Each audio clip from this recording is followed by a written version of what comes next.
guys! Welcome back to my channel. Ngayon, mag-unbox tayo ng Samsung Galaxy S10 Plus. Actually guys, almost 2 years na to. Pero, since sale siya ngayon, Black Friday, and kailangan ko nang mag-upgrade ng phone kasi yung phone ko is S7 Edge pa. After 4 years, imagine. So, i-unbox na natin to.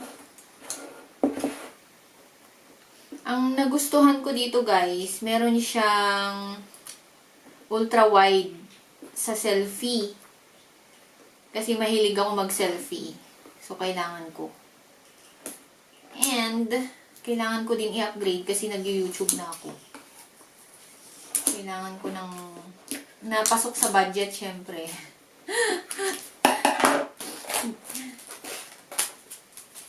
This is 499 euros.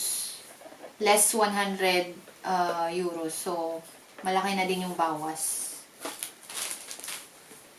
So, medyo pasok sa budget namin, guys. Ano na to? Gift na to ng husband ko sa Christmas.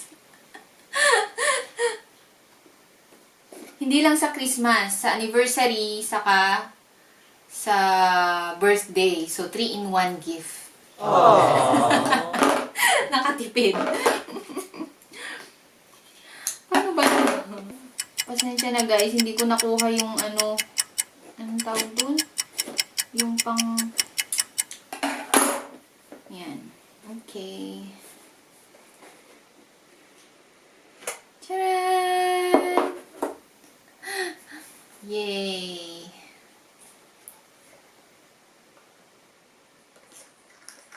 Yan. Actually, wala pa akong balak mag-upgrade sana.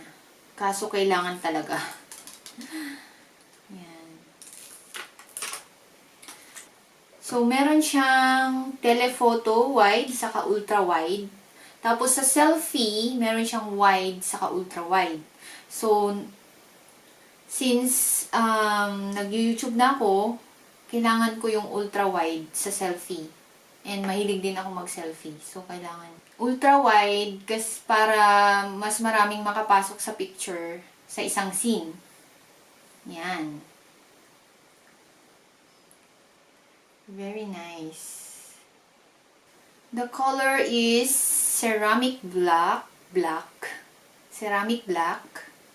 So, itabi muna natin to. Tapos, i-on natin mamaya. Next, charger.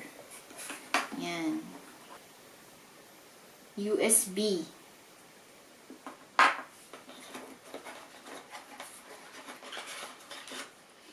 Then, the headset. AKG brand ang headset niya. So, wow. Nice.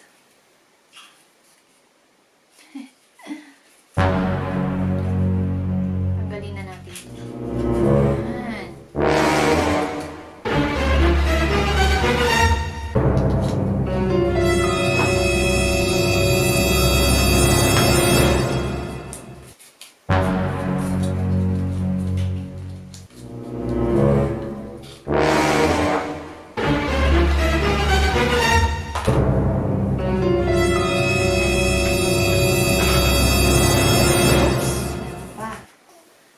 So, ito yung extra ear tip para sa AKG earphone.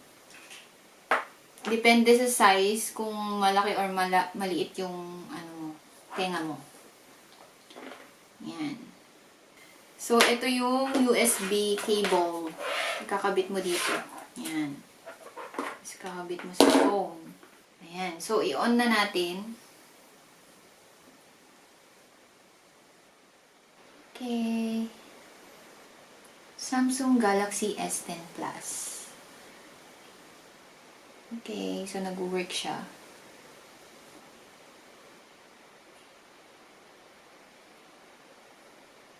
Yan.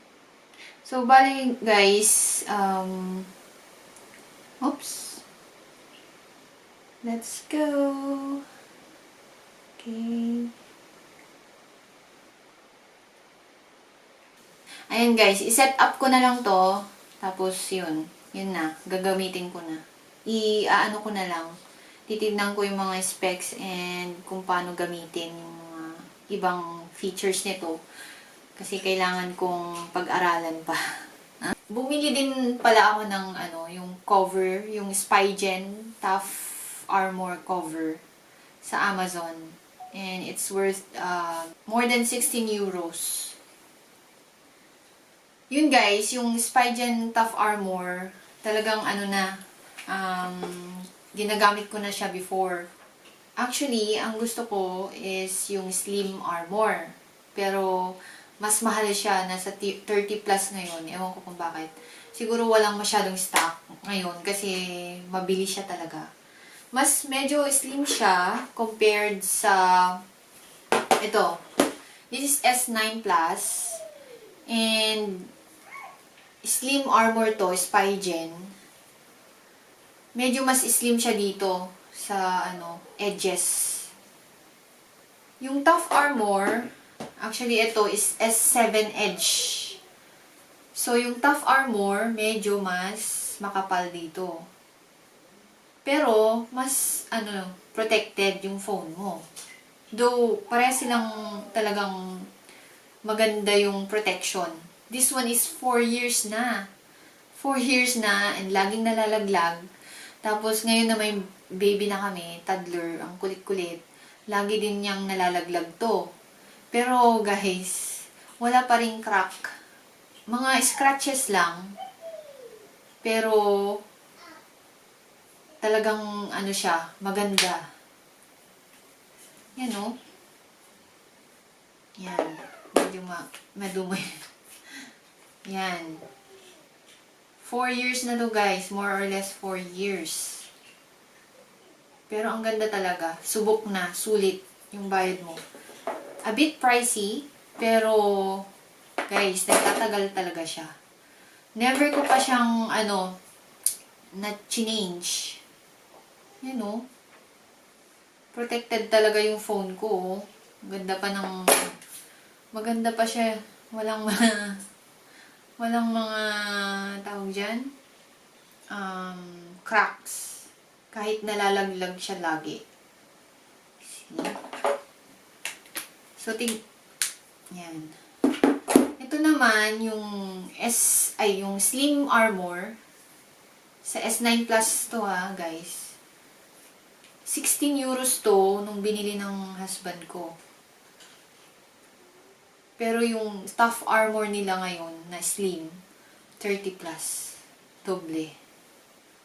Kaya hindi ko na binili yun. Out of budget na tayo guys. So yan. Ito yung slim.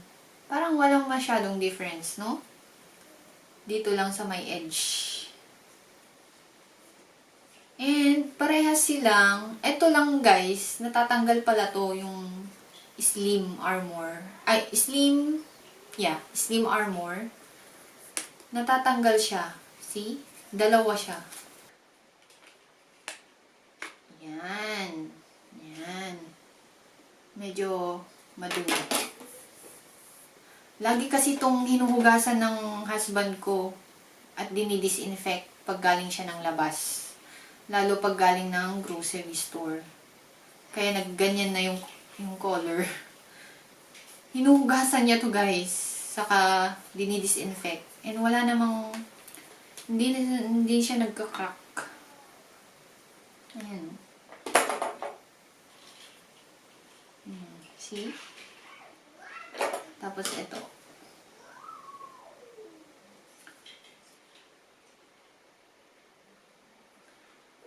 Very durable, maganda yung quality. Talagang fit siya sa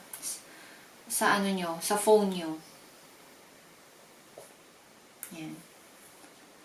Okay guys, I'll see you next time.